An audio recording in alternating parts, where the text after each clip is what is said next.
Hi everyone. In continuation to the yesterday's video, now we are going to discuss the classification of antiviral agents.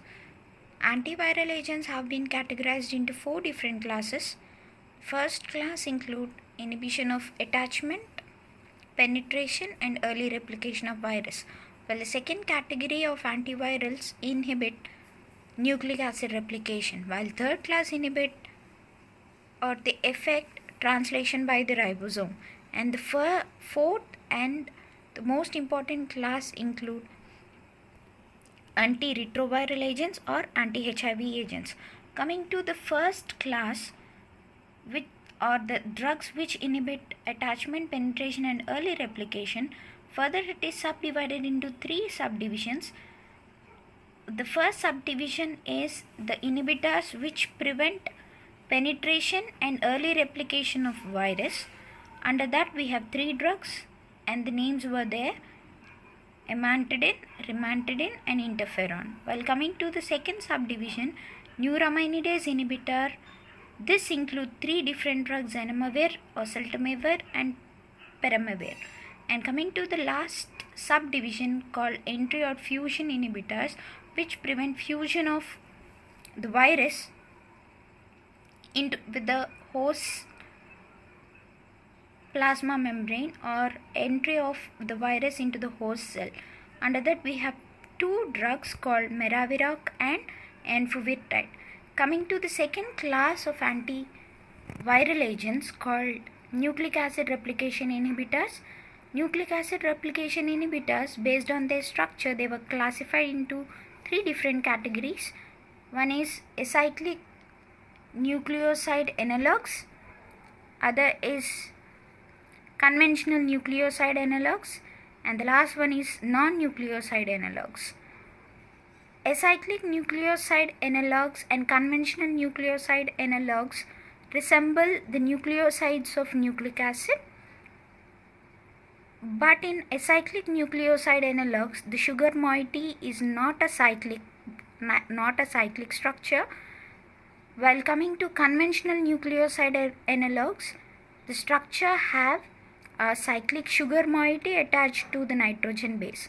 While coming to non-nucleoside analogues, you don't see any sort of nitrogen base or the sugar, but they are capable of inhibiting nucleic acid replication inhibitors.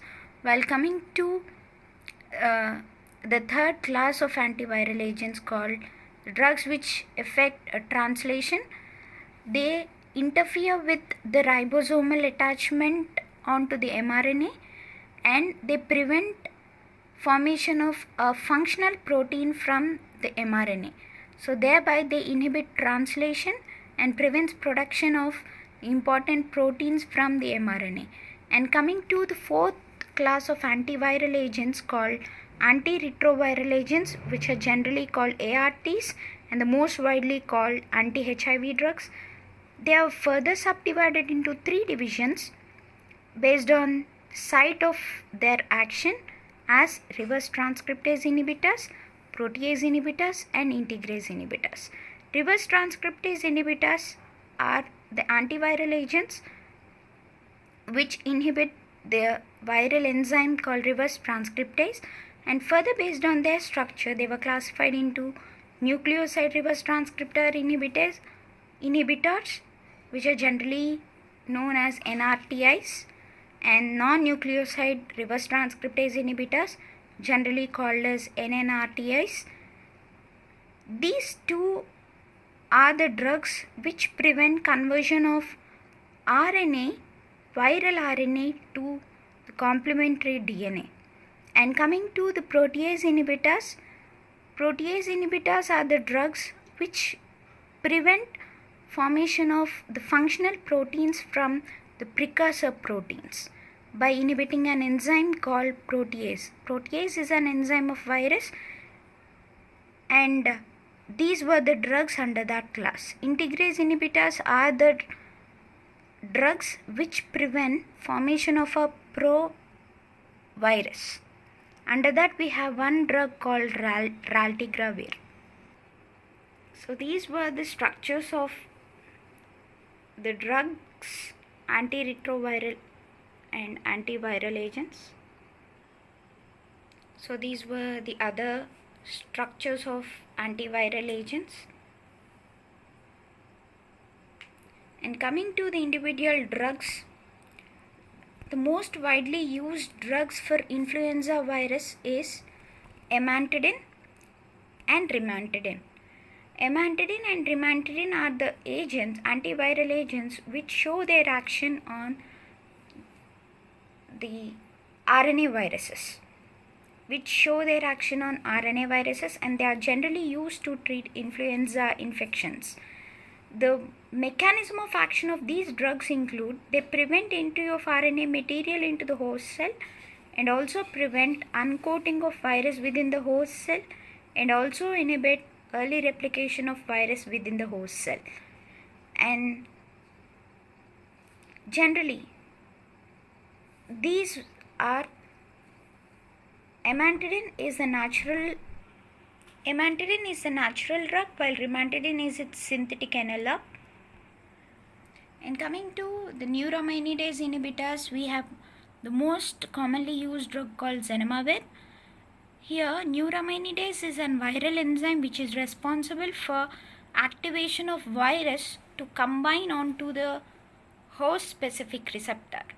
When virus is attached by neuraminidase, the protein responsible for attachment onto host receptor will be activated, and thereby the virus can easily attack onto the host cell. So that neuraminidase will be inhibited by our drug called zanamivir, and they prevent activation of virus and entry of virus into the host cell. Like amantadine and rimantadine, this zanamivir is also used to treat influenza viral infections. And coming to maraviroc and enfuvirtide, they are entry or fusion inhibitors. They prevent attachment of virus, generally HIV, onto the receptors called CC5 and CRX, and prevent entry of HIV into the CD4 cell. And coming to the nucleic acid replication inhibitors, the most widely used drug is acyclovir. So generally these drugs, nucleic acid replication inhibitors, are used to treat DNA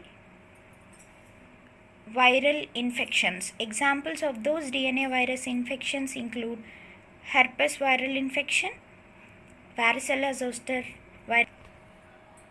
Under nucleic acid replication inhibitors, we have three different subdivisions: acyclic nucleoside analogues, conventional nucleoside analogues, and non-nucleoside analogues. Coming to acyclic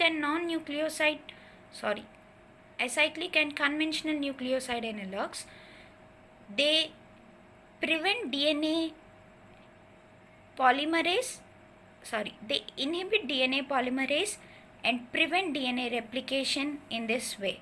When they enter into the host cell, rather than the normal cell, they will be taken up by the viral infected cell, and then with the help of viral thymidylate kinase, they will be phosphorylated to monophosphate, and then with the help of the kinases present in the host cell, they will be changed to triphosphate form, and they include, in place of normal triphosphates, during DNA replication and permanently prevent elongation and finally terminate DNA replication.